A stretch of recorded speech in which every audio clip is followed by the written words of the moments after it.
Hello, Flosstube, and welcome to Fairy Tales and French Knots. I'm Erin, your host, and this is my channel about cross stitch. I'm on episode 8 now, and I'm here to talk long enough to amaze anyone who doesn't know anything about cross stitch and make them wonder how I can talk so long, but not so long as to take up your entire lunch break. I've discovered that I can't do hour-long episodes, both because I just don't have the material or the time to record it, but 15 to 20 minutes seems to be my sweet spot. So if that's how much time you've got, stay tuned and see what I've been doing.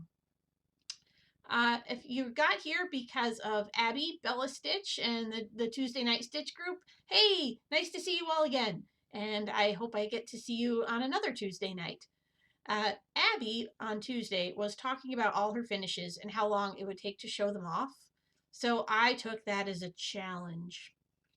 And tonight I'm going to start with some of my pandemic finishes. I thought I'd show off a few of them, talk about where they came from, and some of the things I really love and plans I have for the future that were inspired by those finishes. So, as we all know, in March of 2020, we all were told to stay home. And a lot of designers put out the Be Well and Stitch pieces that were, free downloads to stitch. And I grabbed a couple of those. I think most of us did. I didn't finish very many, but one that I did finish was Night Spirit Studios self-isolating bat. So here he is. I stitched him over two on some I don't even know what fabric it was. It was some gray over dye that I had, and I used my own DMC colors, and I added some little beads for his eyes. And then I had this brilliant idea that I could make these vampire teeth, which are the plastic things you get from like Oriental Trading Company. People put them in gift bags, party bags for kids. They never fit your mouth right.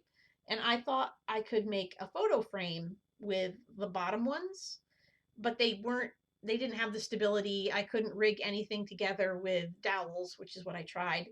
So instead, I just sewed them on, and you can see, if you look real carefully, that's kind of wonky there. Ooh, my camera went all bright. But I sewed them on, edged it with ribbon, and made this nifty little ornament. So I love his little vampire teeth. He makes me happy. So that was one of my pandemic finishes. So I got him finished, and I thought, all right, well, we're gonna be able to go out and do stuff like normal again soon. Yeah, right. I kept stitching, and I did this one, which is a Moonshadow Mini from, I believe it's Full Circle Designs. And again, I did it on a piece of overdye. It's a child's dream, so pure and pristine on a moonshadow path. And I had the kit with the charm. It didn't come with the floss. And then this is a frame from Old Colonial that I picked up at Celebration of Needlework. I'm sure I intended it for something else, but it was the perfect color for this little guy. So I finished that up. That was, something from my stash that I'd been meaning to do anyway. So I got that done. So that was 2 finishes. Of course, I didn't stop there. Then I also had this set of napkin rings that I'd picked up at AC Moore when they went out of business. And they didn't initially have this backing on them, but they look like little bunny ears, and you put your napkin through the middle. I decided that they needed a bunny. So put a little bunny butt there in the middle of the ears of the napkin holder, and put a back on it just because you don't need to see the weirdly laced back of my stitched piece. There's another finish. Now we're at 3. And I kept going. Now, let's backtrack a minute here, and let's talk about half dolls. Because I saw one in Punch Needle and Primitive Stitcher, I believe. That was one of Julia Manfredi's, I believe. And yes, the GPA Designs. And I really, really wanted to do it, but I wasn't sure I had the finishing skills to put it together, and I couldn't find the half dolls because they were ridiculously expensive. So several years ago, and now this was before the pandemic, the before times, um, I picked up a little kit from Cherished Stitches, and this is, I believe her name is Avriel, little tiny doll. She's actually a little plastic. I believe they're called frozen Charlottes. So her arms don't move, and just stitch the little band and attach it to her. Getting the ribbon on her was a little wonky in places, so I put some ribbon roses and pins in her to make her actually to hide my mistakes. And she was also supposed to have a ribbon hat, but instead I decided to paint her head with acrylic paint. So there she is. So that was half doll or doll finish number 1. The one that I really wanted to do turned out like this. And many of you have seen her. Her name is Natty, inspired by the name of Long John Silver's daughter in a book that I was reading at the time. But this is Natty. And she was inspired or started out with the doll that was in Punch Needle and Primitive Stitcher. And the bottom, the doll in the kit or in the pattern, her underskirt here is brown, but this band here was also done in browns and yellows. I did it in teal and pink. And then her apron in the pattern had a basket of flowers right here. I decided a compass rose was much more appropriate. And on her chatelaine, rather than scissors and keys, she has a copy of a book and a treasure map, because she just looks so spunky, and like I wouldn't mess with this girl.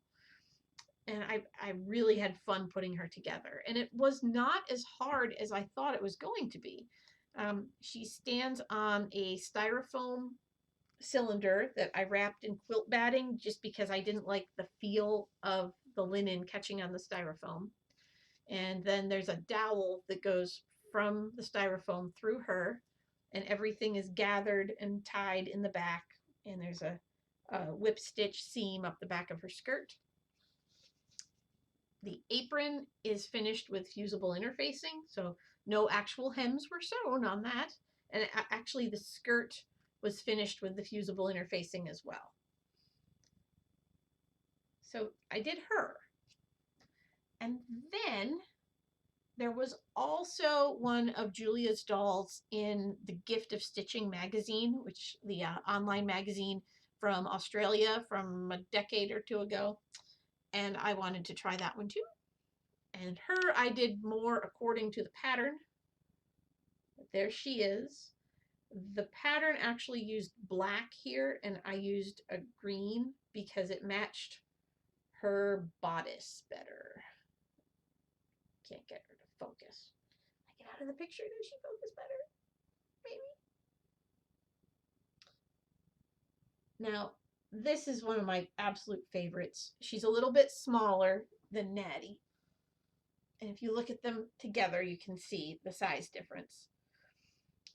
And this one, I believe, has, well, I call her a sister. I've seen it pop up on eBay a few times. It's the same size half doll, but she's holding, instead of a fan, she's got a mandolin or a lute. And I've tried to bid a few times. She always goes for ridiculously high prices, and I just walk away from those. So she sits alone, and I did make my own little jeweled pins with beads. She sits alone on my dresser. So, having done those 3 dolls, I suddenly became a collector of half dolls.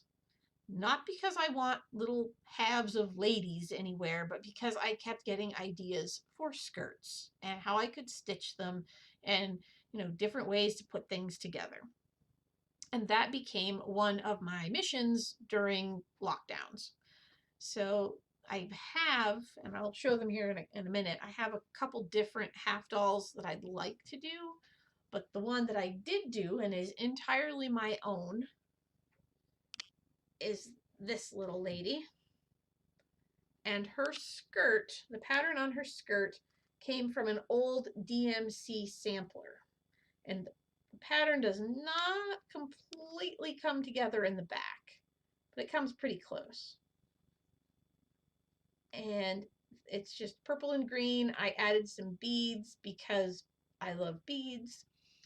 And as I was assembling her, I discovered that her head had at some point been broken and repaired. So I made her a matching necklace to hide the seam in her porcelain. And she just came out really well. I was really proud of myself. The lace trim was whip stitched on, and her underskirt is just a white muslin. Let's see if I can show it here. Yeah, there she is. So that got finished. There she is. I did find on eBay, of course, what I would consider her sister, which is the same half doll with brown hair instead of black in a purple bodice instead of blue. So that one might be in the works, but I don't know what I'd do for her skirt yet. But I really like the half doll idea. So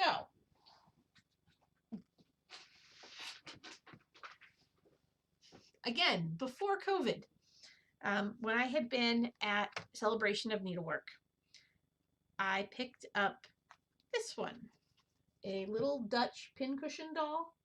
So she'll be very, very tiny compared to the, well, she'll probably be smaller than my smallest adult half doll. But I have, since I got that at Celebrations, I also have the doll from Briar Rose that will work with her. Her name is Sonia. And I picked a different blue because the pattern, the blue called for in the pattern, doesn't go with this one's bodice so well. So I picked up a skein of Michael's Navy from Weeks Dye Works to use with her. Obviously, I haven't stitched it yet, but that's one that's in the works. And the other one that I have loved for years is Maria Theresa, which is this one. And I finally, during COVID, found an online shop that had the pattern in stock, because for the longest time, I couldn't find it in stock.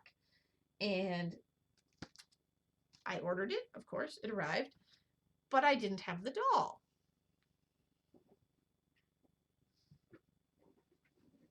But since when should that stop anyone? And I looked and looked and looked on eBay and in various other places until I found, I have a whole box full of half dolls. If you really want to see more of them, leave a comment below and maybe I'll make that another episode later. Is this her? No.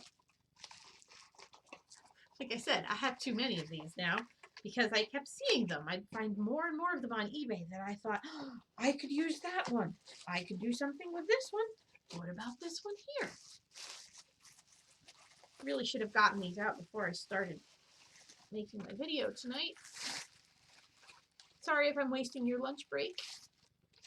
But this is the lady that I found. Here she is.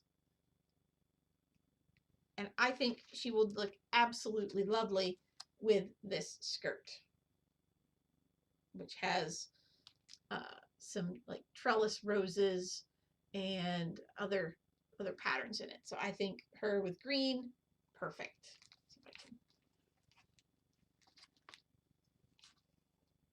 sort of, maybe.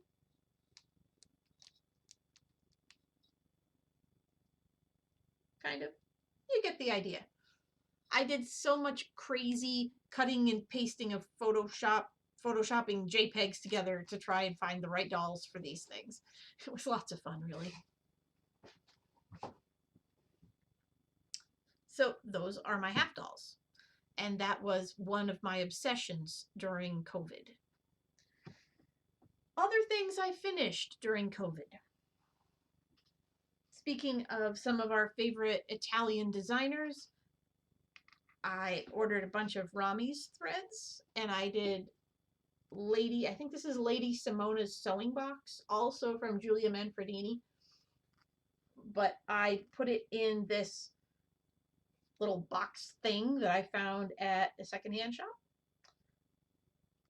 And I absolutely loved the button. I just think that's the cutest thing ever. So there's that one. And I know Abby has seen this one because, Abby, I think you have my pattern now, don't you?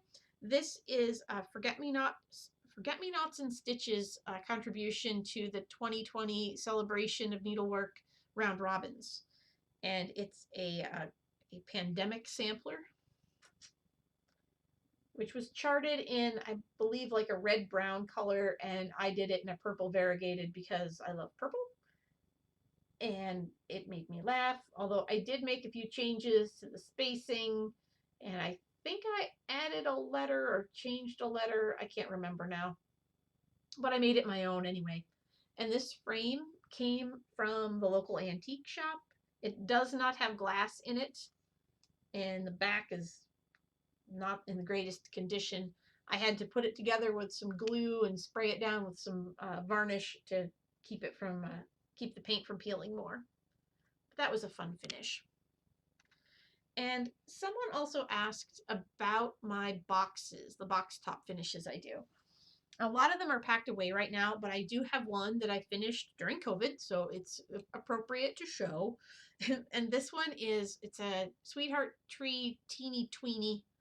I can't remember which one it was, but I put it in this little box. So now you've got a little jewelry box with a little stitched piece on the top instead of, I believe this one had some weird lacquered thing in the top. So this was actually a cute little box my husband found at a yard sale and brought home for me. So those are some of my pandemic finishes. I hope you enjoyed checking them out. I almost ended without showing the one thing I wanted to show. And this is something I've shown pieces of over the years in my blog, on Instagram, on Facebook, but it's so hard to show the whole thing because it's huge. And I finished it during the pandemic, and I actually got it framed last summer when things kind of calmed down for a bit and we could all go out in public and, well, still wear masks, but still. This is Told in a Garden's Family Treasure 3. And it is a monster. But I loved it. I started it in 2015. So there's the top of it. And you can see I added beads in the borders. And I also added random beads throughout. And there's a bead in the center of that band right there.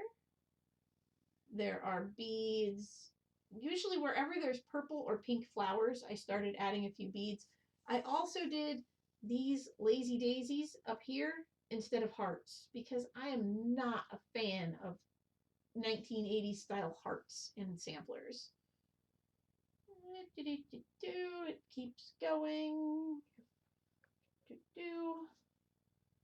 And my favorite part is the girl down at the bottom. I did a Rhodes heart in the top. You can see some of the beads a little better. And I did eyelets down here, where those were all supposed to be hearts as well. So I decided that eyelets were better. And there it is, all the way down to the bottom. So this was my biggest pandemic finish and probably one of my biggest finishes ever. And it was, I don't know if I'd say it was fun to stitch. It was work to stitch. And I thought doing small bands that were all different would be kind of nice. And sometimes it was, but other times it felt like I'd worked for hours and I'd done 2 inches and I hated it. But it's beautiful now that it's done. My framer, my local framer, is a genius and did a beautiful job. Left lots of room so that the beads aren't mashed against the glass, and I just love it. So that is the end of my pandemic finishes. And like I said, if you've got other things you'd like to see, other ideas for me to share, let me know. I'm probably going to start going through some more of my finishes, some more of my stash, and some more of my plans next time around. And I'll see you next week. Bye.